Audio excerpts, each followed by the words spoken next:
네, 안녕하세요. 오토데스크에서 기술을 담당하고 있는 김단입니다. 오늘 제가 준비한 내용은요. 3ds Max 사용자를 위한 고품질 게임 개발을 위한 선택, 왜 마야인가? 제가 준비를 해봤는데요. 오늘 내용 같은 경우는 3ds Max로 게임을 개발하고 계시는 아티스트 분들을 대상으로 하고요. 그리고 또 마야나 맥스는 둘 다 훌륭한 제품입니다. 맥스, 마야는 이제 둘 다 특징을 갖고 있는 제품이기 때문에 특정 부분에서는 마야가 더 강력할 수도 있지만 또 맥스가 또 강한 부분도 있기 때문에 오늘은 비슷한 내용은 좀 빼고 그래도 마야에서는 이 기능이 좀 훌륭하다라는 내용으로 제가 좀 준비를 해봤습니다. 첫 번째 소개해드릴 내용은 전반적인 마야의 성능에 대해서 제가 한번 설명해 드리도록 하겠습니다. 제가 처음에 시작할 때 말씀드린 것과 마찬가지로 마야 맥스는 둘 다 좋은 제품이지만은 마야는 좀 약간 특정 분야에서 쓰이는 특정 분야라고 하면은 미디어 앤 엔터테인먼트라고 해서 영화, 필름, 게임 이쪽 사업인데요. 거기서 제일 많이 쓰이는 제품이고요. 맥스 같은 경우는 여러 분야에서 많이 두루두루 쓰이는 제품이라고 보시면 됩니다. 반면에 맥스 같은 경우는 물론 이런 필름, TV, 게임에서도 많이 쓰이고 특히 이제 한국 같은 경우는 게임 쪽에서 거의 압도적으로 쓰이고 있죠. 하지만 이제 전 세계적으로 봤을 때에는 아무래도 제조하고 이런 건축 쪽에서 맥스도 상당히 많이 쓰이고 있다고 보시면 돼요. 그렇다면 이제 고품질 게임 개발을 위해서 마야를 왜 쓰는가라고 고민을 했을 때 다양한 장점들을 가지고 있지만 제가 이렇게 크게 세 개로 한번 간단히 정리를 해봤습니다. 아무래도 마야는 처음 출시했을 때부터 지금까지 이 대규모 프로젝트에서 제일 많이 쓰이는 제품 중 하나입니다. 그렇기 때문에 이런 대용량 데이터 처리에 있어서 상당히 좋은 기능들을 많이 가지고 있고 여러 명에서 작업하는 대단히 큰 프로젝트에서 협업을 위해서도 상당히 마야가 잘 돼 있다고 보시면 됩니다. 마야는 진짜 강력한 애니메이션 기능들이 잘 돼 있거든요. 그래서 이 세 가지를 볼 수가 있고요. 자, 일반적인 성능 중에서 이제 첫 번째 보여드릴 거는 이제 인터페이스입니다. 작업에 필요한 모든 명령어는 일반적인 소프트웨어랑 마찬가지로 상단에 위치하게 돼 있다고 보시면 되고요. 하단에는 이제 일반적으로 타임, 애니메이션에 관련된 그런 것들이 있다고 보시면 되고요.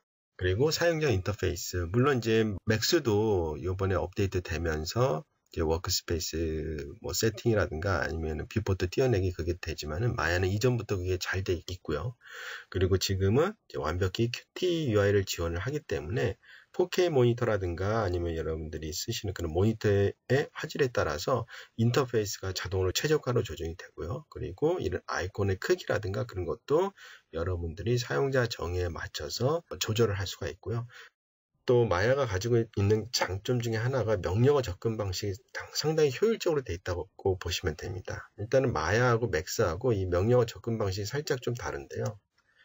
맥스 같은 경우는 일단은 여러분들이 뭔가를 하기 위해서 모디파이어라는 것을 적용을 하죠. 그리고 그 모디파이 안에 필요한 명령어들이 배치가 되는 형태고요. 그 다음 이런 모디파이들이 쌓이는 것은 이제 스택이라고 하죠.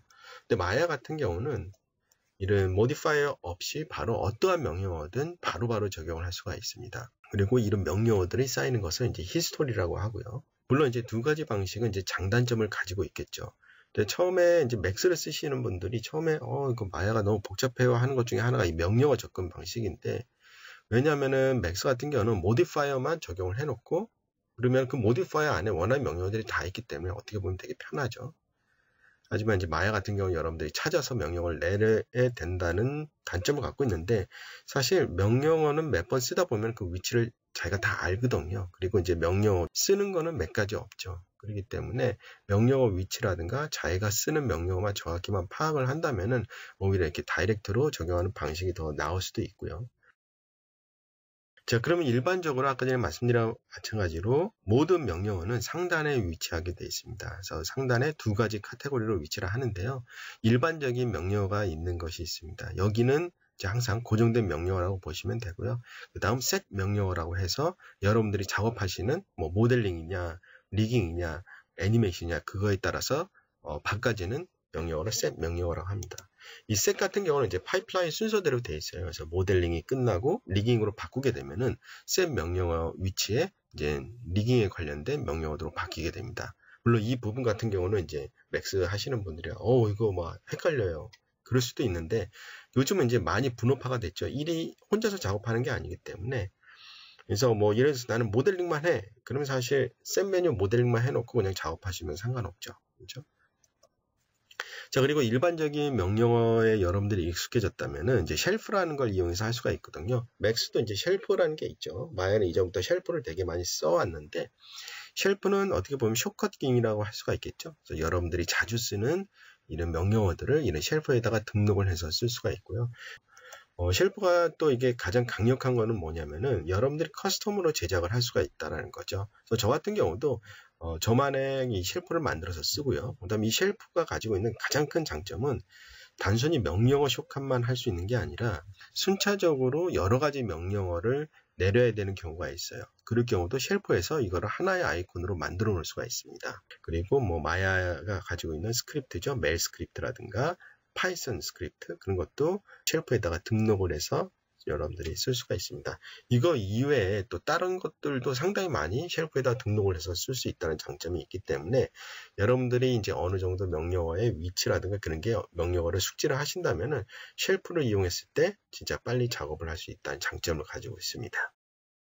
또 명령어를 접근할 수 있는 방법 중에 하나가 바로 마킹 메뉴라는 건데요. 어떻게 보면 맥스도 있죠. 맥스도 뭐 오른쪽 마우스 버튼인가요? 그걸 눌렀을 때 화면에 뜨는 명령어가 있는데 마야도 보면은 그냥 오른쪽 마우스 버튼 눌렀을 때 컨트롤과 시프트를 조합을 해서 눌렀을 때 이런 식으로 다양한 게 있는데 그거 말고 이제 스페이스바를 꾹 누르고 있으면 뜨는 메뉴가 있습니다. 이걸 마킹 메뉴의 한 일부분인데 이거 같은 경우는 기본값으로는 마야가 가지고 있는 모든 명령어가 디스플레이 되게끔 되어 있습니다. 커스터마이즈를 할 수가 있습니다. 그래서 내가 필요한 명령어를 쉘프 같이 등록을 해서 할 수가 있어요. 근데 이 마킹 메뉴를 쓰게 되면은 마우스가 항상 뷰포트 안에 머무르게 됩니다. 즉 내가 명령어를 클릭하기 위해서 이동하는 그 시간이 상당히 많이 줄게 돼요. 그리고 내가 필요한 것만 모아놨기 때문에 어느 정도 마킹 메뉴에 익숙해지기 시작을 하시게 되면은 상당히 빠르게 여러분들이 작업을 할 수가 있다는 장점을 가지고 있습니다.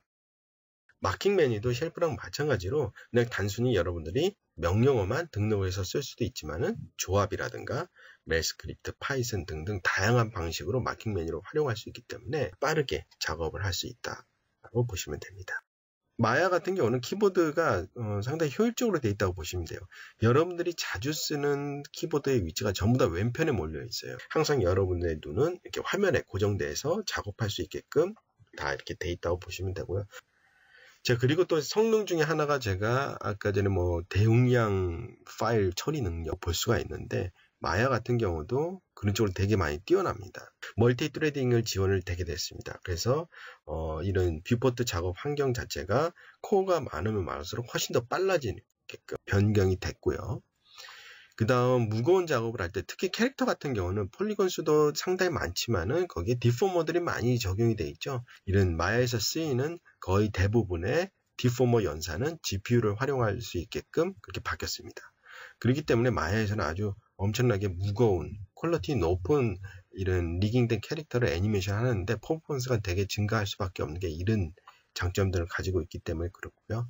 그리고 또 램 같은 경우도 상당히 많이 잡아먹죠. 특히 대용량 프로젝트 같은 경우는 그래서 램을 최소한으로 쓸 수 있게끔 상당히 많은 부분 신경 썼다고 보시면 됩니다.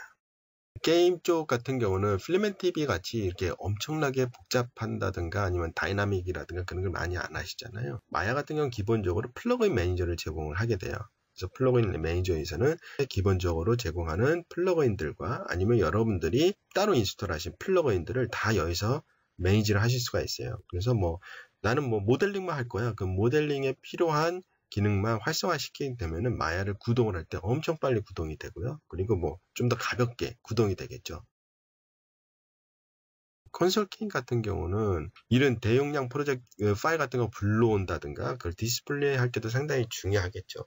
지금 보이시는 이 도표 같은 경우는 뭐냐면 마야 팀이 트리플 A 콘솔 게임 만드는 커스터머가 갖고 있는 그 마야 파일이 거의 기가가 넘는 파일인데 그 파일을 각 제품에서 열었을 때 어느 정도 빨리 열리는가를 테스트한 거라고 보시면 됩니다.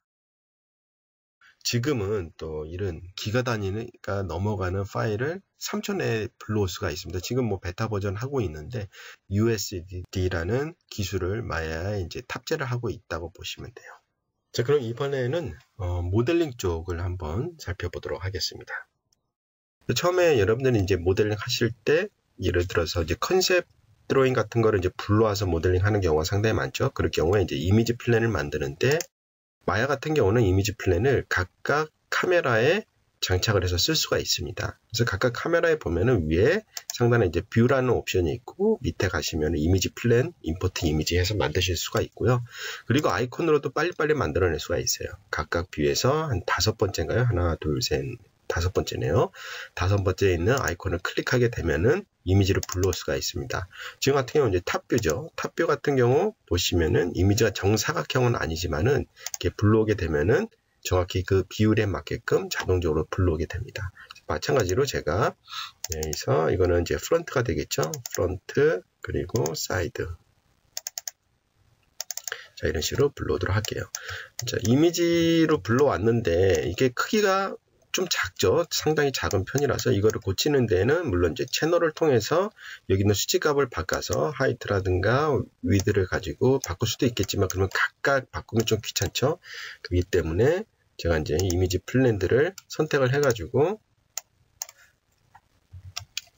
한꺼번에 이렇게 스케일을 해서 키우시게 되면은 보다 쉽게 빠르게 이제 뭐 여러분들이 위치를 잡아낼 수가 있겠죠. 그래서 제가 한 뭐 이 정도 크기로 한번 만들어 볼까요? 그리고 자, 영좌표 위로 해가지고 자, 이런 식으로 제가 만들었습니다. 그다음 얘네들은 굳이 퍼스펙티브에서 보일 필요가 없겠죠. 그래서 선택을 해서 애트리뷰트 에디터라는 거 꺼냅니다. 자, 이 상태에서 각각 이미지 플랜에 looking through 카메라를 선택을 하게 되면은 자, 이런 식으로 내가 만든 뷰 포트에서만 이게 보이게끔 설정하실 수가 있어요. 마찬가지로 선택하게 되면은 이런 식으로 탑뷰 하게 되면은 탑뷰에서만 보이고 이렇게 하게 되면 좀 더 깔끔하게 여러분들이 작업을 할 수가 있겠죠. 제가 기초 모델을 가져오도록 하겠습니다. 그래서 지금 보시는 화면은 컨텐츠 브라우저라는 화면입니다. 이 컨텐츠 브라우저는 마야에서 여러분들이 아주 간단히 에셋 같은 거를 관리를 할 수 있는 브라우저라고 보시면 되고요. 자, 여기는 기본적으로 지금 현재 링크가 있는 프로젝트라든가 아니면 여러분들이 만약에 서버에 뭐 공유 폴더 같은 게 있을 경우에는 거기 찾아 들어갈 수가 있고요. 각각 폴더에서 add favorite 하게 되면은 이런 식으로 등록해서 쓸 수가 있습니다. 그리고 처음에 마야를 인스톨 하게 되면은 기본적으로 샘플 파일들이 되게 많이 제공이 되거든요. 파일 같은 거를 불러와다 쓸 수가 있고요. 또 favorite 한번 보도록 할게요. favorite 같은 경우는 제가 자주 쓰는 것들을 여기에다가 이제 등록을 해서 써놨고요. 그리고 이제 컨텐츠 브라우저가 갖고 있는 장점 중에 하나가 이런 식으로 썸네일을 저장해서 미리 보기를 할 수가 있고요. 그리고 애니메이션도 썸네일로 저장이 가능합니다. 그래서 굳이 파일을 임포트하지 않더라도 여러분들이 그 파일이 어떤 내용인지 미리 확인해서 볼 수 있다는 장점을 가지고 있죠. 저는 여기서 간단히 자동차 모델을 한번 불러오도록 할게요. 이제 자동차 모델이 좀 너무 크기 때문에 적당한 사이즈로 자, 이런 식으로 놔두도록 하겠습니다. 자, 모델링 방식은 맥스하고 마야하고 크게 이제 뭐 차이 나는 방식은 없고요. 뭐 거의 비슷하게 작업이 이루어지지만은 제가 PT에서 말씀드린 마찬가지로 마야는 다이렉트로 뭔가 명령어를 적용하는 방식이라고 그랬죠. 그렇기 때문에 여러분들이 오브젝트를 클릭을 하고 상단에서 명령어를 내려주시면 됩니다. 아니면은 이제 좀 더 여러분들이 마야에 익숙해지면은 뭐 예를 들어서 모델 엑스포트를 한번 가보도록 할까요?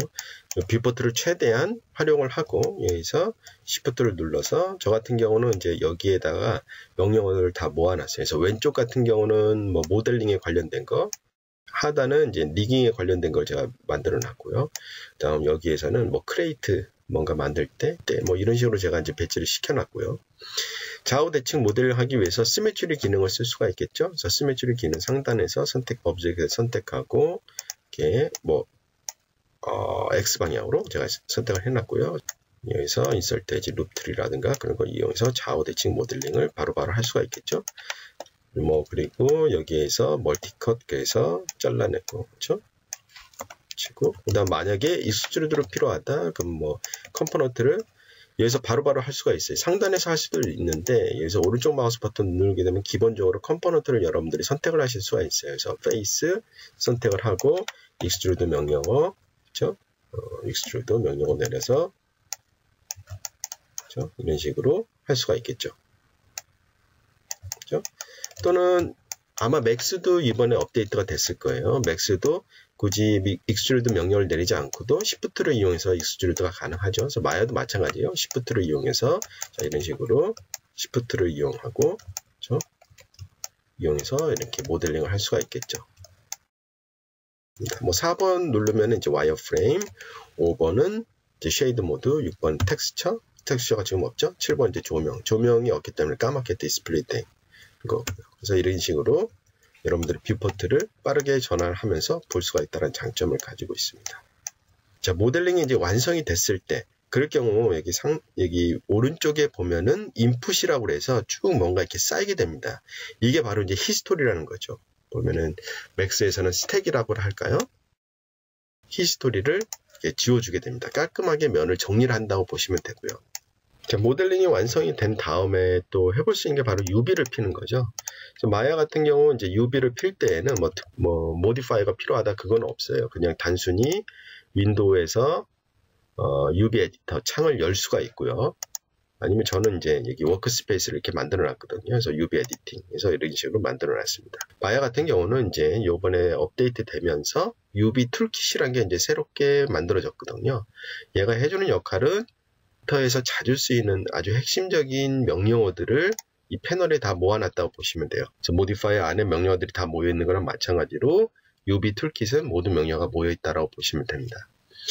UV 피는 방법은 아마 크게 맥스랑은 다른 건 없다고 보거든요. 처음에 이제 크레이트에서 플래너를 이용해서 제가 UV를 하나 만들어 보도록 할게요. 첫 번째 UV를 필 때 제일 중요한 것 중에 하나가 이걸 어떤 식으로 디스플레이 하느냐도 되게 중요하겠죠.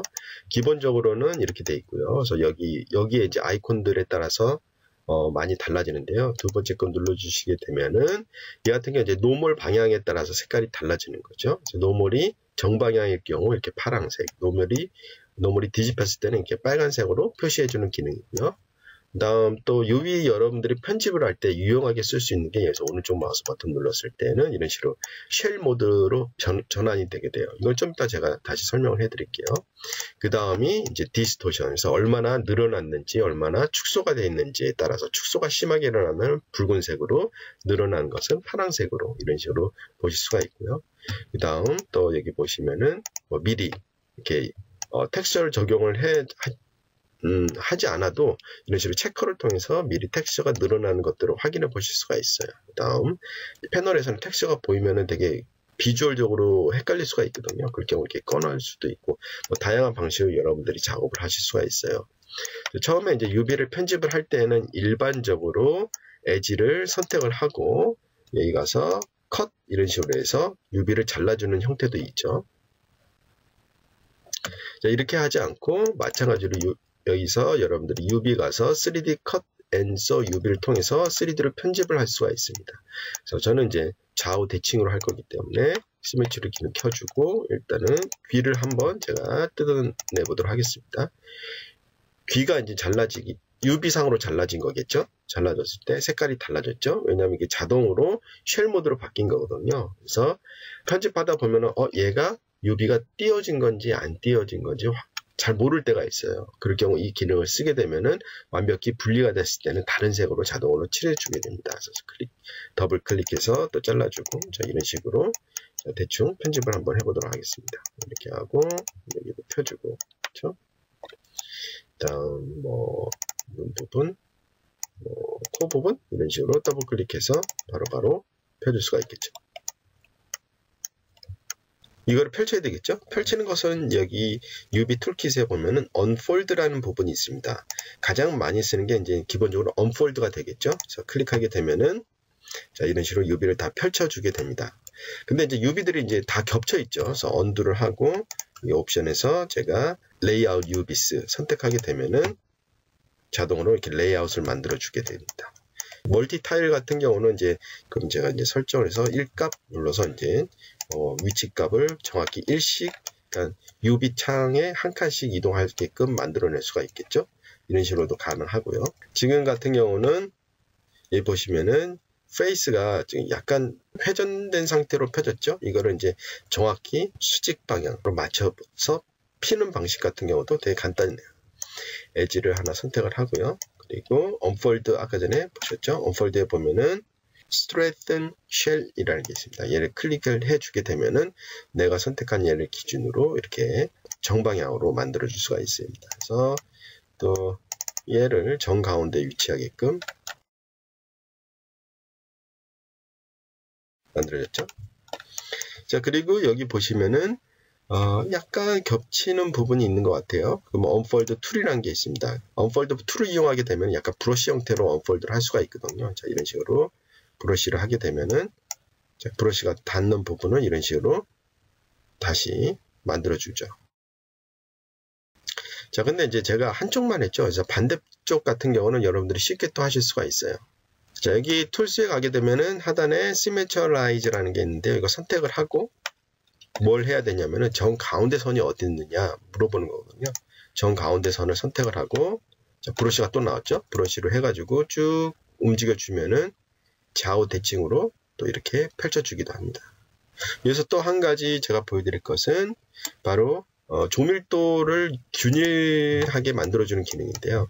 자, 예를 들어서 제가 현재 얼굴을 좀 스케일을 좀 켰기 때문에 얼굴 텍스처가 되게 조밀하게 들어갔죠. 하지만 귀 같은 경우는 보시는 바와 마찬가지로 텍스처 조밀도가 많이 떨어지기 때문에 뭐 레졸루션이 안 맞죠. 이럴 경우 마야에서는 내가 원하는 기준이 되는 얘를 선택을 하고 여기 보시면은 텍스처 덴시티라는 게 있습니다. 선택을 해서 수치값 밀도를 계산을 하고 적용하고 싶은 얘들을 선택을 하고 셋하게 되면은 보시는 바와 같이 밀도를 똑같이 만들어 주게 됩니다. 상당히 여러분들이 쉽게 빠르게 이거를 만들어낼 수 있다고 보시면 되고요. 그러면 한 가지 더 여기서 리토폴로지 작업을 어떻게 하는지 보도록 할게요. 모드박스나 지브러시에서 제작된 이 캐릭터를 불러와서 세팅하는 방법은 되게 간단합니다. 상단에서 이제 말굽 자석 중에 라이브라는 자석이 있거든요. 얘를 클릭을 하게 되면은 와이어프레임을 봤을 때 이렇게 녹색으로 되죠. 그래서 이거 같은 경우는 제가 오브젝트를 생성하게 되면은 예를 들어서 커브라든가 폴리곤을 생성하게 되면은 이 오브젝트에 달라붙어서 만들어지게 된다고 보시면 됩니다. 그래서 이 상태에서 코드 드로우 자, 만드는 방법은 맥스랑 동일하다고 보시면 돼요. 우선 제가 시메트리 기능을 활성화시키고요. 그 다음 클릭해서 점을 찍어줍니다. 근데 이제 점을 찍은 상태에서 Shift를 누르고 드래그를 하게 되면 이런 식으로 만들어지게 되죠. 그렇죠? 쭉쭉 한 번 더 몇 개 더 만들어 보도록 할게요. 이 상태에서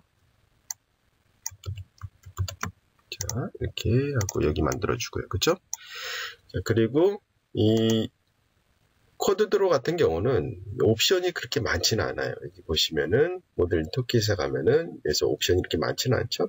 이 상태에서 보면은 여기 생성되는 코드 드로우로 생성되는 오브젝트의 색깔, 그 다음 이 오브젝트의 투명도 같은 걸 보실 수가 있어요. 여기 보면은 약간 투명도가 들어가 있죠. 와이어프레임. 그래서 좀 더 투명하게 보고 싶다. 그럼 여러분들이 굳이 다른 쉐이더를 적용할 필요 없이 여기서 이제 컨트롤이 가능하다고 보시면 돼요.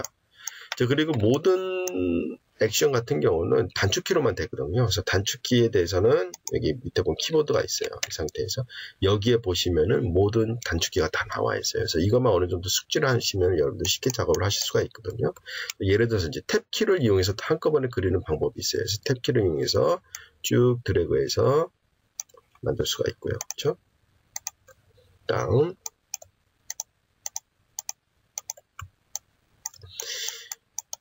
여기서 이제 뭐 이렇게 코드 드로우를 편집하는 방식은 굳이 뭐 컴포넌트를 선택할 필요 없이 여기서 바로 가능하거든요. 그래서 면 있는 데에서는 면이, 그래서 에지 있는 데에서는 에지, 버텍스 있는 버텍스 이런 식으로 빠르게 접근할 수가 있고요.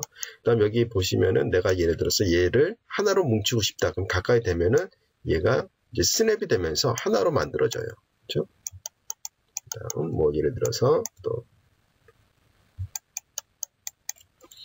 자, 익스트루도 가능하고요. 그렇죠? 다음 여기서 익스트루드 한꺼번에 이런 식으로 익스트루드를 하실 수가 있고요. 그렇죠? 다음 마찬가지로 여기도 스냅이 걸려 있기 때문에 뚝 스냅, 그렇죠? 여기도 마찬가지로 뚝 스냅 이런 식으로 만들어낼 수가 있습니다. 자, 그리고 이제 시프트를 이용해서 면을 좀 더 부드럽게 면과 면 사이의 간격을 좀 완화시키는 것 중에 하나죠. 그렇죠?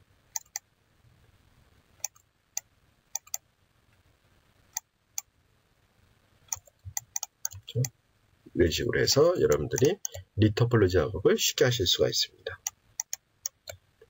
네, 이번에 리깅에 대해서 제가 보여드리도록 하겠습니다. 자, 그럼 마야에서 리깅이 어떤 식으로 되는지 한번 제가 간략히 설명해 드리도록 하겠습니다. 처음에 할 것은 아무래도 조인트를 생성을 하는 거겠죠. 조인트를 생성하기 위해서 하고, 자, 여기서 크리에이트 조인트 그냥 클릭해서 조인트를 만들어낼 수가 있습니다. 그리고 조인트가 완성된 상태에서 조인트 위치를 또 수정하는 것도 중요하겠죠. 수정하는 거는 따로 이제 명령어 필요 없이 그냥 뭐 무브 키라든가 그런 걸 이용해서 여러분들이 하실 수가 있고요. 그래서 무브 키를 이용해서 할 수도 있고, 자, 이 상태에서 내가 이 조인트 밑에 하이라이트로 존재하기 때문에 내가 이렇게 한꺼번에 움직일 수도 있지만은 단일로 이렇게 독립적으로 움직이는 것도 별다른 명령어 없이 여러분들이 빠르게 이렇게 작업을 하실 수가 있습니다. 위치를 어느 정도 잡았으면은 제가 또 척추뼈를 하나 만들어 볼까요? 뭐 대충 이렇게 만들어 볼게요. 그렇죠? 자, 이 상태에서 이제 반대편을 한번 만들어 보도록 하겠습니다. 자, 반대편을 만들 때는 되게 간단히 만들어낼 수가 있어요. 마야 같은 경우는 이렇게 미러 기능들이 되게 쉽고 잘 돼 있거든요. 그래서 마찬가지로 여기서 할 수도 있고, 여기서 저 미러 조인트 해서 미러 조인트 바로 조인트가 미러가 되는 걸 보실 수가 있죠. 그렇죠? 마찬가지로 탑뷰도 자, 조인트를 자, 손가락까지 다 일일이 만들지는 않을게요. 그래서 이렇게 선택해서, 물론 이제 쇄골뼈가 있으면 중간에 쇄골뼈를 만들어 주시면 되겠죠. 그래서 뭐 여기가 될까요? 자, 그렇죠? 다음 선택을 하고 미러 조인트 해서 바로 만들어 주시면 되겠죠. 뭐 손가락 같은 경우도 컨텐츠 브라우저를 이용해서 만들어 놓은 게 있거든요. 여기서 이제 이미 만들어 놓은 손 데이터, 그렇죠? 자, 여기에서 뭐 예를 들어서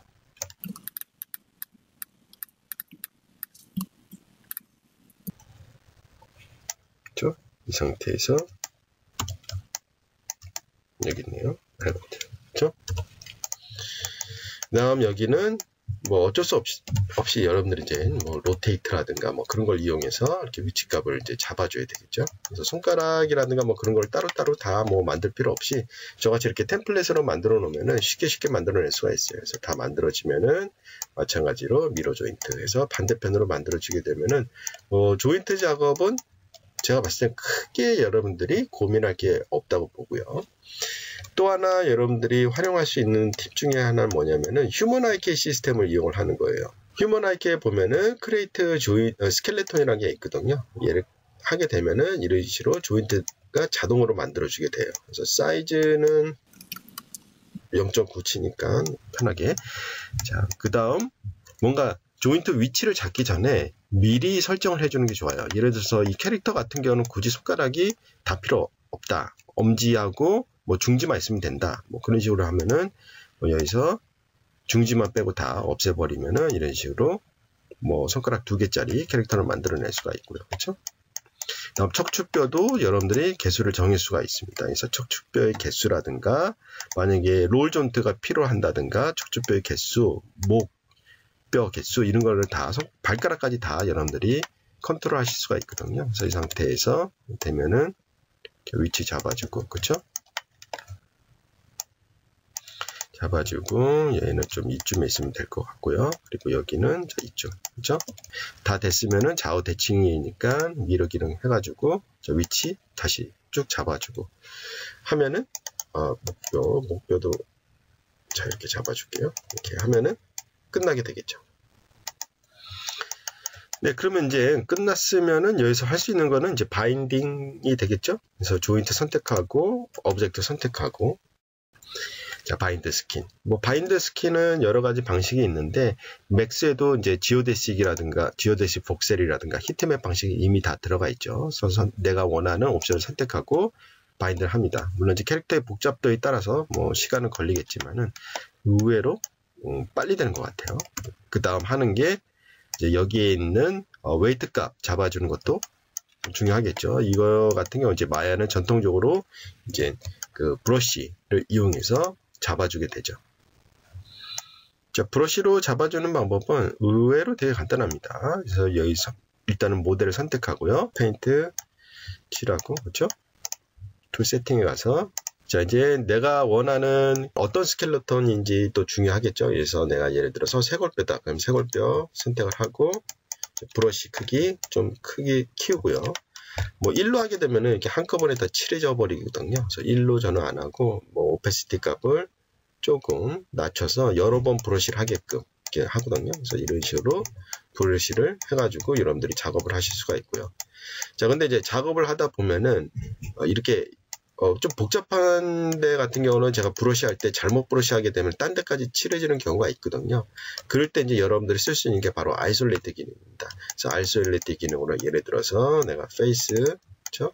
여기 부분만, 몸통 부분만 하고 싶다. 그쵸? 몸통 부분. 근데 몸통 부분에서도, 자, 몸통 부분에서도, 자, 예를 들어서 한 이 정도. 뭐 밑에까지 다 뭐 필요는 없겠죠? 밑에까지 다 필요 없으니까 이 부분하고 예를 들어서 뭐 뼈까지 하면 될 것 같아요. 선택하고 하게 되면은 아이솔레이트가 금방 되죠. 그렇죠?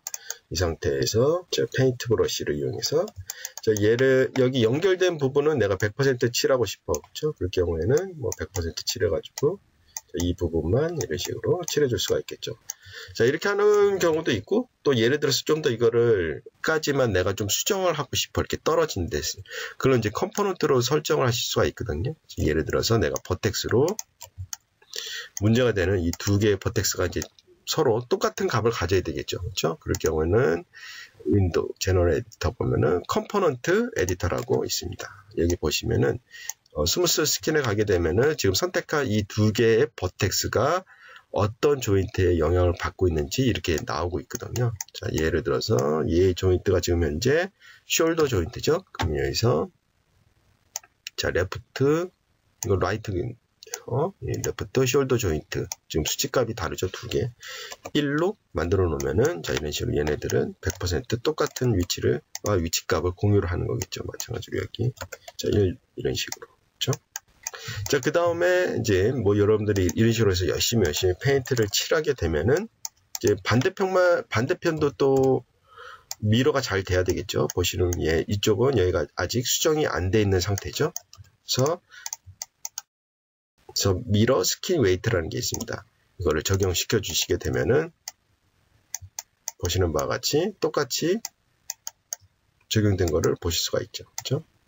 자, 그러면은 뭐 열심히 이제 페인트를 칠한 다음에 직접적으로 컨트롤을 만들어야 되겠죠. 그래서 일반적으로 마야에서는 컨트롤은 이제 아이케 핸들로 작업을 하거든요. 그래서 아이케 핸들을 이용해서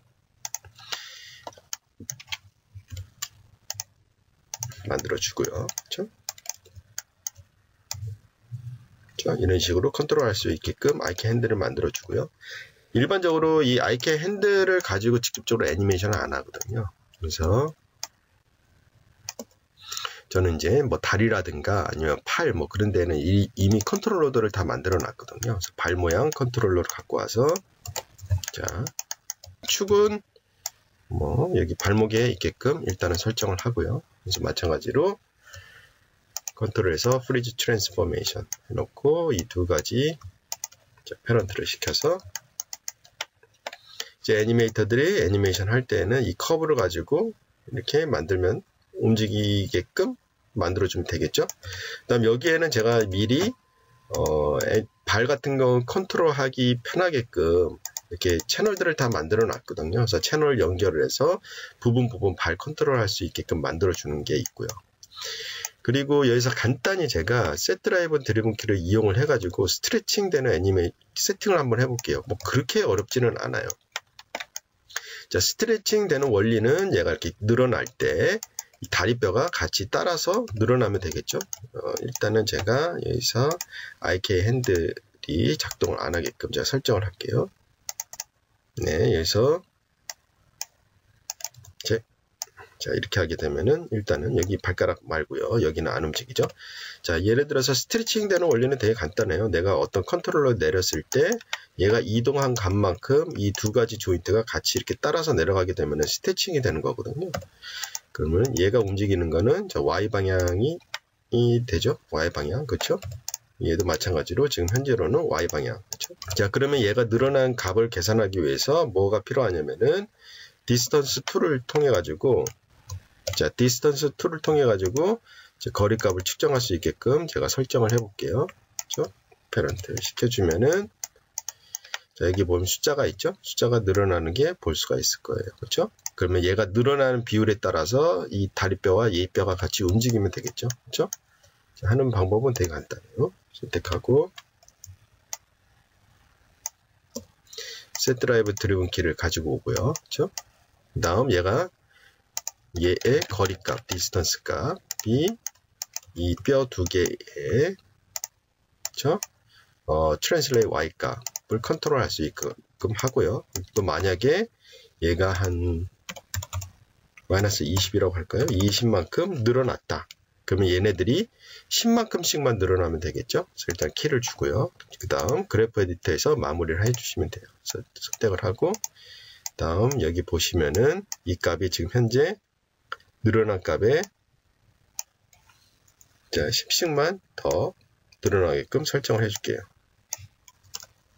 그 다음 이 두 값을 직선 형태로 만들어주고 그럼 거의 끝났습니다. 그러면은 이렇게 움직이면은 이런 식으로 따라서 조인트가 움직이는 거 보실 수가 있죠. 그래서 보면은 더 이상 안 움직여요. 왜냐하면은 이 값들이 가다가 중간에 쭉 가다가 더 계속해서 늘어나는 값이 아니기 때문에 그렇거든요. 그럼 이거 같은 경우는 그래프에서 자, 사이클 위드 옵셋 걸어주면은 쭉 계속해서 늘어나는 그래프가 완성이 되거든요. 자, 그러면은 계속해서 다리가 늘어나죠. 그렇죠? 자, 그 다음 아까 전에 제가 IK 핸들을 비활성화 시켰죠. 그래서 선택하고 이트루비트에서 IK 핸들을 활성화 시켜주고요. 그렇죠? 그래서 움직여 보면은 다리가 쭉 늘어나는 걸 볼 수가 있겠죠. 자, 처음에 여러분들이 이렇게 마야로 접근을 했을 때 제가 보여드린 것 같이 뭐 조인트를 하나씩 만들고 컨트롤 만들고 그런 게 되게 이제 힘들죠. 그럴 경우 여러분들이 또 쓸 수 있는 게 휴먼 IK 시스템에 보면은 자동으로 만들어주는 기능이 하나가 있습니다. 스켈레톤에 가서 퀵 리그라는 게 있습니다. 이걸 이용하게 되면은 자동으로 이제 모든 걸 리깅을 다 해주거든요. 하는 방법은 너무 간단해가지고 오브젝트를 선택을 하고 퀵 리그에서 오토 리그 버튼을 눌러줍니다. 그러면은 몇 초 지나서 뿅 하고 완성이 되게 돼요. 보시는 바와 같이 이미 뭐 바인딩까지 다 돼 있죠. 그렇죠? 물론 이제 여기에 아까 전에 제가 보여드린 것 마찬가지로 이렇게 벌어지는 현상, 이거는 페인트를 칠해서 이거는 여러분들이 약간 수정을 해줘야 되지만은 이미 보면은 애니메이션이 다 할 수 있게끔 휴먼 IK를 세팅이 돼요. 되게 편하죠. 하지만 이 퀵 리그 같은 경우는 갑옷 같은 경우는 뭐 파트들이 많죠. 그거에 따라서 관절 위치를 제대로 못 잡는 경우가 있어요. 얘 같은 경우도 보시는 바와 마찬가지로 관절 위치가 좀 다른 데 위치해 있죠. 그렇죠? 그리고 이제 얘는 손가락이 없어요. 이걸 좀 더 이제 디테일하게 올리기 위해서는 이제 반자동으로 이거를 리깅을 해야 되는데 그렇게 어렵지는 않습니다. 우선 얘를 지우고요. 자, 하는 방법은 여기 보시면은 원클릭이 있고 스텝 바이 스텝이 있거든요. 스텝 바이 스텝, 그 다음 이제 캐릭터를 일단은 하나 생성을 해주고 순서가 1, 2, 3, 4, 5 이렇게 돼 있는데 이거 순서대로 하시면 돼요. 오브젝트 선택하고 지하버처리 등록을 해주고 그 다음 두 번째 가이드를 만들어줍니다. 가이드가 뭐냐면은 조인트가 생성될 위치라고 보시면 돼요. 그래서 조인트가 생성될 위치를 뭐 잡아주고요. 그렇죠? 다음 목 조인트가 좀 너무 아래에 있더라고요. 그렇죠? 머리 다 됐다. 그러면 컨트롤러 선택을 하고 자 미러 기능에서 좌우 똑같이 만들어 주시고 그 다음에는 여기서 이제 스켈레톤 앤 컨트롤 리그 클릭하게 되면은 조인트와 이 컨트롤러들을 이렇게 그에 따라서 만들어 주게 됩니다. 근데 예를 들어서 손가락이 필요하고 얘 같은 경우는 이제 머리카락 이런 거 엑스트라로 이렇게 조인트가 필요할 경우가 있죠. 그럴 경우에는 일단 컨트롤러들을 화면에 안 보이게 하고 조인트를 활성화시킨 다음에 자 예를 들어서 손가락이 필요하다. 그럼 아까 전에 제가 보여드린 얘를 불러와서 손가락 붙여도 되고 아니면은 여기에 보신 바와 같이 이런 리본 같은 경우 뭐 여분의 조인트가 필요하다. 그러면은 조인트들을 만들어주고 뭐 여기다가 이제 페런트만 걸어주시면 되겠죠. 얘가 허리에 있어야 되겠죠. 허리에 저 페런트 걸어주고 그렇죠.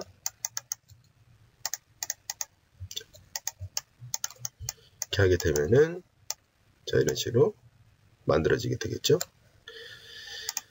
자, 그리고 최종적으로는 여기서 이제 스킨 업데이트 눌러줘서 스킨을 하고, 그렇죠? 스킨을 하고 이제 나중에 이제 여러분들이 페인트를 칠하게 되면은 아주 간단한 캐릭터 같은 경우는 이렇게 빠르게 여러분들이 세팅을 하실 수가 있습니다. 마야에서 리깅할 수 있는 것 중에 다르게 또 응용할 수 있는 노드 에디터에 대해서 한번 보도록 하겠습니다.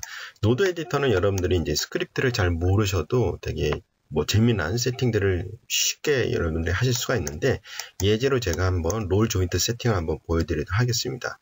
자, 예를 들어서 이 캐릭터 같은 경우는 롤 조인트를 제가 넣어놨는데요. 이렇게 어깨를 이렇게 돌렸을 때 보면은 어깨가 틀어짐이 발생을 하죠. 그래서 얘가 이제 돌아갔을 때 보면은 롤 조인트가 반대로 돌아가게끔 하면은 어깨가 보정이 되겠죠. 그래서 얘 같은 경우는 이제 로테이트 X 방향으로 반대로만 움직이면 되겠죠. 자, 제가 여기서 조인트 두 개를 마야로 불러오고요. 그렇죠? 로테이트 X 방향이 반대로 되게끔 하게 되면은 노드는 되게 간단하겠죠? 멀티플라이를 곱하기 값을 이용하게 되면은 되게 쉽게 이 문제를 해결할 수가 있는 거거든요.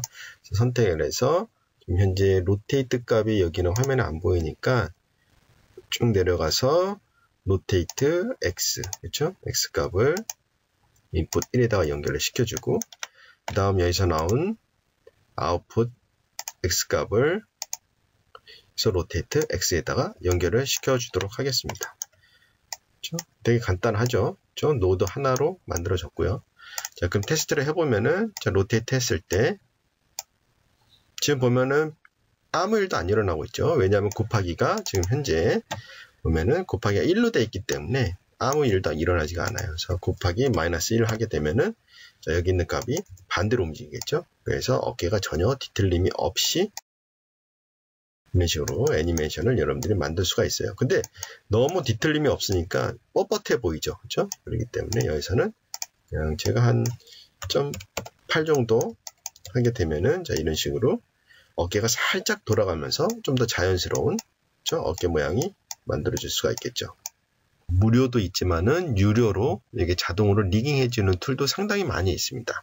제가 오늘 소개해드릴 것 중에 하나가 오토데스크에서 제공되는 앱이 있거든요. 그게 이제 보너스 툴이라고 있는데, 여기에서 재미나게 쓸 수 있는 게 리깅 쪽에 보면은 다리 세팅이라든가 그걸 자동으로 해주는 기능이 있어요. 얼마나 쉽게 되는지 제가 한번 보여드리도록 할게요. 자, 이 상태에서 제가 간단히 다리 컨트롤러 하나 만들어주고, 다음 여기에서 로케이터. 얘가 해주는 역할은 이제 무릎을 움직이게끔 해주는 예라고 보시면 돼요.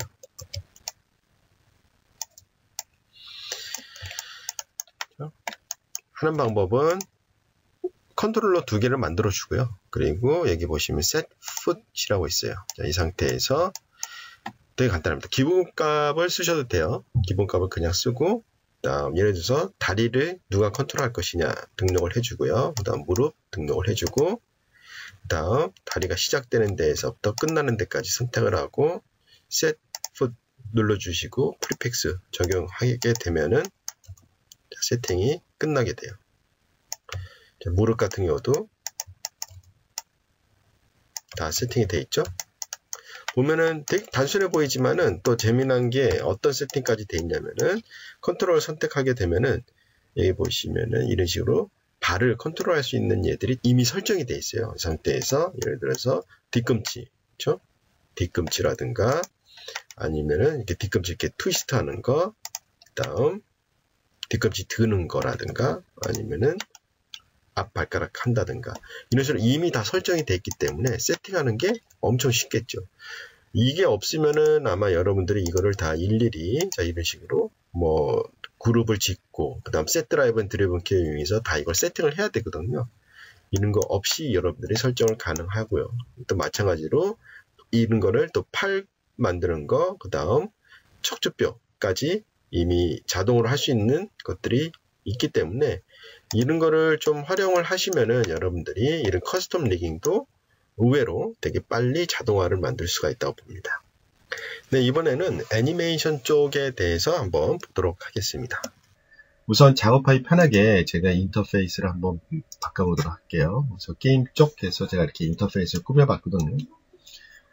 보면은 이제 게임 쪽에서는 그닥 그렇게 애니메이션 긴 작업을 안 하기 때문에 저렇게 그래프 에디터를 이렇게 짧게 만들어 놨고요. 다음 사이드 뷰, 프론트 뷰가 상당히 중요하기 때문에 이런 식으로 세팅을 해놨습니다. 여기 프론트 뷰 이렇게 해놓고요. 그리고 또 이게 항상 필요한 건 아니기 때문에 이렇게 필요 없을 때에는 미니마이즈 시킬 수 있게끔 제가 설정을 해놨고요. 물론 이제 여러분들이 듀얼 모니터 쓰시면 이런 뭐 고민을 하실 필요가 없겠죠. 자, 그러면 직접적으로 키를 한번 잡아보도록 할게요. 그래서 마야에서 키를 잡는 방법은 되게 간단합니다. 이렇게 보시면은 오브젝트를 일단은 뭐 움직여 놔야 되겠죠. 그래서 저 같은 경우는 이제 워크를 이용해서 이렇게 세팅을 해놨고, 그렇죠? 다음 만약에 뒷다리도 이런 식으로 해서 포즈를 잡아낼 수가 있겠죠. 자, 이 상태에서 이제 키를 잡는 방법은 마야에선 단축키 S키를 눌러서 여러분들이 작업을 하실 수가 있습니다. 그래서 S키를 누르게 되면은 내가 선택한 컨트롤러에 있는 모든 이런 채널에 키값이 들어가게 되고요. 트랜슬레이트만 하고 싶다, 로테이트만 하고 싶다 할 때에는 이제 단축키를 통해서 특정 부분만 여러분들에게 키를 넣을 수가 있습니다. 또 한 가지 방법으로는 선택한 부분만 여러분들이 키를 넣으실 수가 있는데요. 예를 들어서 Z방향으로 키만 넣고 싶다. 오른쪽 마우스 눌러서 키 셀렉티드 해서 원하는 채널만 여러분들이 키를 넣을 수가 있습니다. 지금 예제에서는 제가 그냥 S키를 눌러보도록 할게요. 그래서 S키를 눌렀고요. 다음 뭐 끝 프레임 가서 이거 키를 누를 수도 있지만 제가 중간에 한번 모양을 바꿔보도록 할게요. 물론 이제 여기 하단에 보면은 지금 현재 자동으로 키를 넣을 수 있는 오토키가 활성화되어 있고요. 자, 이 상태에서 자, 이렇게 모양을 바꿨습니다. 그렇죠? 그리고 여기서 이렇게 쭉 가면은 첫 프레임과 끝 프레임에 똑같은 모양이 돼야 되는데 제가 깜빡했고 여기는 키를 안 넣었죠. 그래서 이럴 경우는 쉽게 해결할 수 있는 게 마야에서는 포즈를 갖다가 적용하기 쉽게끔 설정을 할 수가 있어요. 예를 들어서 첫 번째 프레임에 있는 이 포즈를 특정 프레임에 저장하고 싶을 때에는 가운데 마우스 버튼으로 쭉 드래그를 하게 되면은 타임 프레임, 시간은 이동을 하지만 애니메이션이 고정되어 있는 상태로 이동을 할 수가 있거든요. 이 상태에서 키를 주보도록 하겠습니다. 그러면은 이렇게 그 포즈가 복사된 걸 보실 수가 있죠. 자, 이런 식으로 S키라든가 그런 걸 통해서 여러분들이 키값을 넣을 수가 있고요. 또 여러분들이 할 수 있는 것은 그래프 에디터를 통해서 여러분들이 중간중간 키를 넣을 수 있는 방법도 있습니다. 자, 지금 보시면은 제가 S키를 눌렀기 때문에 모든 채널에 지금 키가 들어있는 상황이고요. 이 상태 보시면은 키값이 변동이 없는 얘들도 존재를 하죠. 이런 거는 이제 상당히 지저분한 애니메이션이 만들어질 수가 있겠죠. 이럴 경우에는 뭐 애니메이션이 다 완료된 다음에 할 수 있는 것 중에 하나가 바로 불필요한 키들을 지우는 방법입니다. 자, 에디트에 가서 delete all by type 아니면 select by type 하셔도 되고요.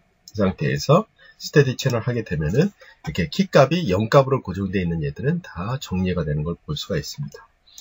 자, 지금 현재 이렇게 되어 있고요. 그래서 제가 중간에 Y만 키를 또 따로 한번 줘보도록 할게요. Y키 주고, 자, 여기도 Y키 주고, 뭐 중간에 뭐 이렇게 돼서 괜찮고, 뭐 이쯤에서 살짝 들어올려도 되겠죠? 여기는 살짝만 제가 이런 식으로 키값을 주도록 하겠습니다. 그럼 보시면은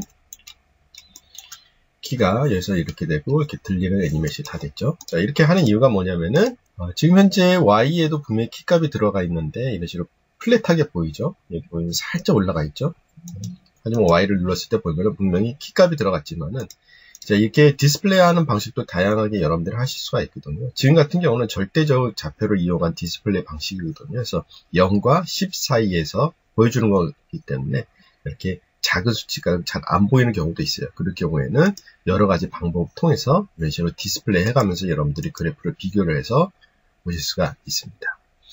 자, 그리고 중간에 이제 키를 넣어보도록 할게요. 여기서 이제 넣어도 되지만은 직접적으로 그래프 에디터에서도 넣을 수가 있습니다. 자, 예를 들어서 여기에서는 다리가 땅에 닿아야 되겠죠. 그래서 이거는 뭐 Y 값보다는 워크를 통해서 제가 수정을 해볼게요. 이 상태에서 인서트 키를 통해서 그래서 여기 중간에 키를 주고요. 그렇죠? 다음 키값 변화는 물론 이런 식으로 여러분들이 하실 수 있지만은 또 여기 위에 좌표값을 이용해서 하실 수가 있습니다. 여기서 0값 줄 수가 있겠죠. 그리고 뭐 예를 들어서 이쯤에서 또 마찬가지로 키값을 주고, 그렇죠? 여기도 0값 이렇게 줄 수가 있겠죠. 그래프 에디터에서 여러분들의 애니메이션 할 때 또 좋은 게 탄젠트를 직관적으로 보면서 애니메이션을 수정을 할 수 있다는 장점이 있거든요. 지금 같은 경우도 보면은 지금 현재 탄젠트가 이런 형태로 가지고 있기 때문에 애니메이션이 지금 땅에 고정되어 있지 않고 움직이는 애니메이션이 되어 있는 상황이죠. 그렇죠? 그래서 이런 걸 통해서 여러분들이 직관적으로 이 부분이 잘못됐구나라는 걸 보실 수가 있습니다. 선택을 해서 자, 플랫으로 만들어 주게 되면은 땅바닥에 다리가 고정되어 있는 애니메이션을 만들 수가 있겠죠.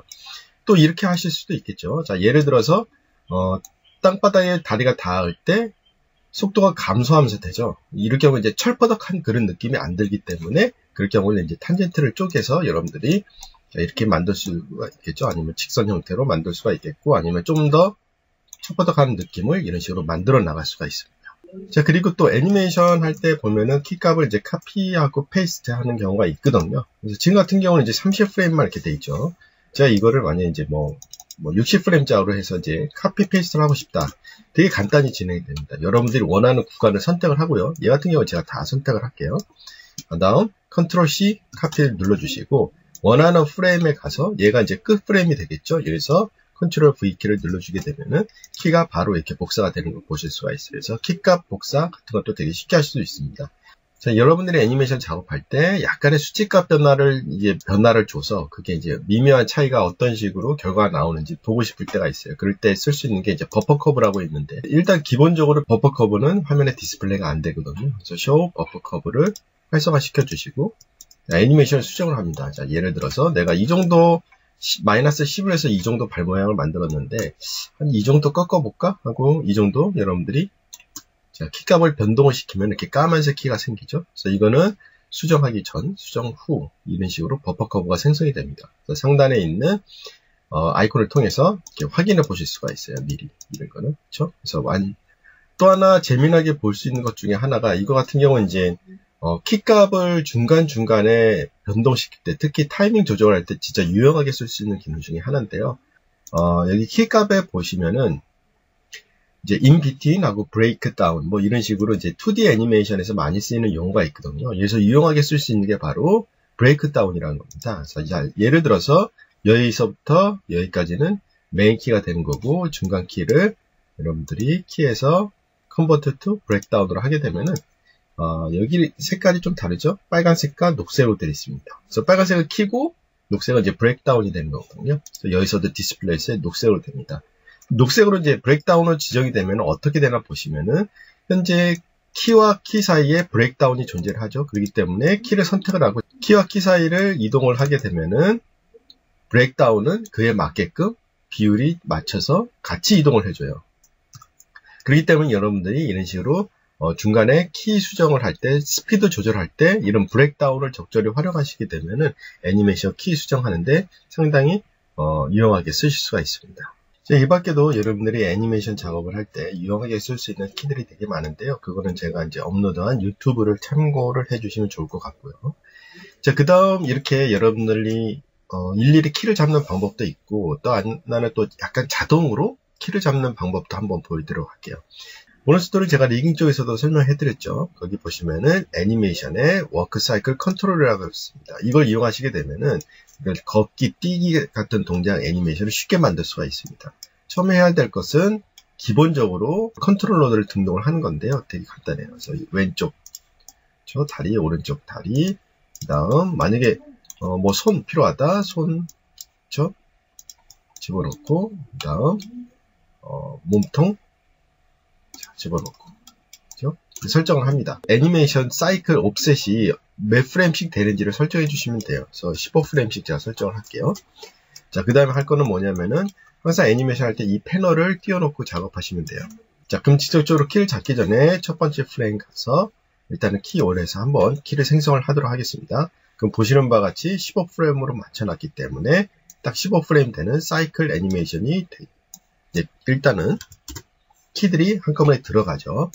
이 상태에서 제가 다리를 예를 들어서 이거 하실 때는 오토키를 꺼두시는 게 좋아요. 그래서 끄고 4, 다음 아까 전에 이렇게 마이너스 10이었나요? 이렇게 한 다음 팔 모양도 잡고 그렇죠?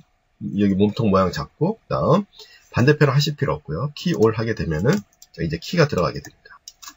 자, 그리고 쭉 그렇죠? 키가 들어갔죠? 다음 여기가 이제 뭐가 되겠어요? 이쪽으로 자 마이너스 4 다음 워크 10 그쵸?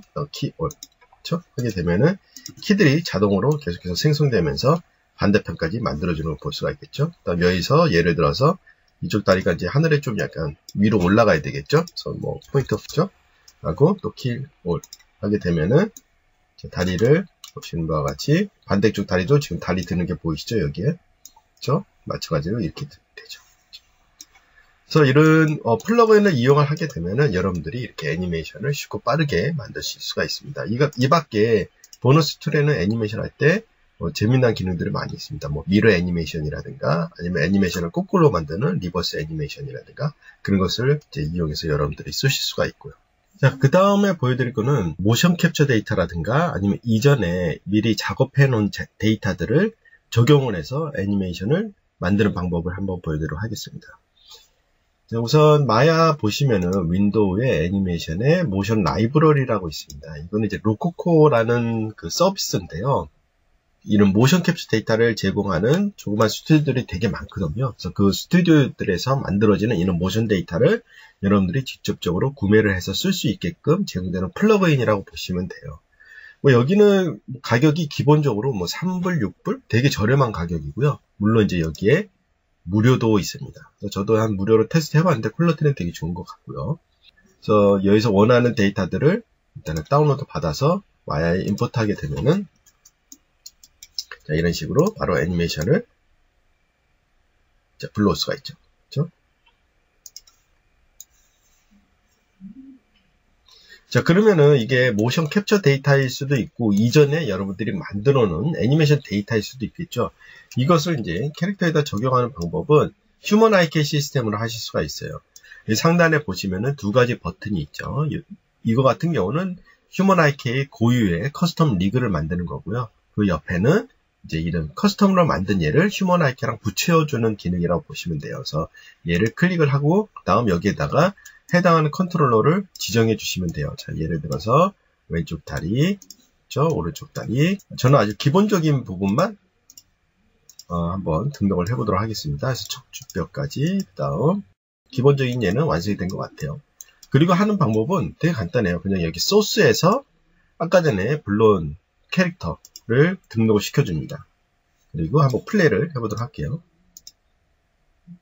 이렇게 하면 바로 모션 캡처 데이터라든가 아니면 여러분들이 이전에 작업했던 애니메이션을 바로바로 이렇게 적용을 해서 만들어낼 수가 있겠죠. 얘를 편집하는 방법은 우선은 베이크를 한번 해 주셔야 돼요. 그래서 애니메이션을 베이크를 한번 합니다. 자, 베이크가 완료되면은 이 캐릭터 이제 더 이상 필요 없겠죠. 그렇죠? 그래서 뭐 필요 없는 얘는 지워버리고. 그리고 애니메이션 수정 방법은 되게 간단해요. 자, 예를 들어서 지금 현재 팔이 너무 늘어났다든가 할 경우에는 마야에서는 애니메이션 레이어를 이용해서 여러분들이 수정하실 수가 있어요. 그래서 애니메이션 레이어에서 예를 들어서 팔 부분 한번 해보도록 할게요. 팔 두 개 선택하고 하나 만들어주고, 그쵸? 이 상태에서 이쪽 팔이 좀 너무 많이 늘어난 것 같으니까 자, 키를 주고 이런 식으로 애니메이션을 수정을 해주시면 돼요. 중간중간에 얘는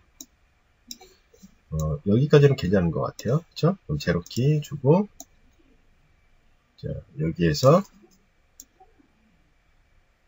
그쵸? 키를 주고, 그쵸? 마찬가지로 여기까지는 키를 주는 게 좋을 것 같아요. 그쵸? 그 다음 여기서는 이제 키가 꼬이기 때문에 제로키를 통해서, 자, 이런 식으로 잡아주고. 그래서 애니메이션을 이런 식으로 여러분들이 레이어를 통해서 잡아주실 수가 있습니다. 자, 그럼 여기서 또 한 가지 마야가 갖고 있는 또 장점 중에 하나는 이거를 이제 스피드 조절하는 방법이에요. 물론 이제 여러분들이 아까 전에 그래프 에디터에서 스피드 조절을 하실 수도 있지만은 자, 이 캐릭터 같은 경우 예를 들어서 자, 스피드 조절할 때 이런 모션 캡처 데이터라든가 아니면 이렇게 베이크된 애니메이션 같은 경우는 키가 이렇게 돼 있기 때문에 뭐 그래프 에디터에서 이걸 조절한다는 것은 거의 불가능하죠. 그리고 애니메이션이 이렇게 완성된 상태에서 키를 조절하기 위해서는 내가 여태까지 애니메이션 한 얘들을 전부 다 선택한 상태에서 이걸 애니메이션 스피드를 조절해야 된다는 건 상당히 어려운 것 중에 하나입니다. 그럴 때 유용하게 쓸 수 있는 게 뭐냐면은 그래프 에디터에 가시게 되면은 스크린 타임 랍이라는 게 있습니다. 이거를 적용해서 만드시면은 되게 쉽게 여러분들이 스피드 조절을 하실 수가 있어요. 그래서 이거를 만들게 되면은 이렇게 노드가 하나 만들어집니다. 이 상태에서 보시면 그래프가 직선 그래프가 만들어지죠. 그래서 이거는 그냥 스피드라고 보시면 돼요. 시간에 따라서 일정한 스피드로 이렇게 만들어주는 거라고 보시면 되고요. 조절하는 방법은 되게 간단해요. 끝에 있는 얘를 쭉 안쪽으로 당겨주면 돼요. 그 다음 플레이를 한번 해보시면은 애니메이션이 엄청 빨라졌죠. 씬 타임 랍에 되는 원리는 뭐냐면은 직접적으로 키를 줄여서 스피드를 높이는 게 아니라 이 애니메이션 플레이 되는 그 스피드를 높여주는 거거든요. 그 뜻은 뭐냐면은 얘가 가지고 있는 원본 애니메이션을 손은 안 대고 그냥 플레이 해주는 스피드만 2배, 3배 아니면 여러분들이 원하는 대로 마음대로 설정을 할 수 있다는 겁니다. 이 상태에서 베이크가 되지 않은 상태에서 파일을 저장을 하더라도 원본 키는 그대로 저장이 되고 얘만 지워버리거나 아니면 원상 복귀를 하게 되면은 정상적인 스피드로 다시 돌아오거든요. 그래서 이 타임랍을 이용하게 되면은 최종적으로 애니메이션을 마무리했을 때 예를 들어서 뭐 걷고 뛰고 뭐 그런 것들이 너무 다 속도가 느려. 그러면은 그걸 한 번에 바꿀 때 이런 식으로 이 기능을 이용하게 되면은 한 번에 모든 애니메이션의 스피드를 컨트롤할 수 있다는 장점을 가지고 있죠. 네, 여기까지가 마야에서의 장점을 제가 진짜 간략히 설명해 드렸거든요. 사실 이거 말고도 마야가 갖고 있는 장점들은 되게 많이 있습니다. 여러분들이 혹시 뭐 마야에 대해서 더 궁금하거나 그럴 경우에는 저한테 연락을 주시면은 제가 그 궁금증을 해결해 드리도록 하겠습니다. 감사합니다.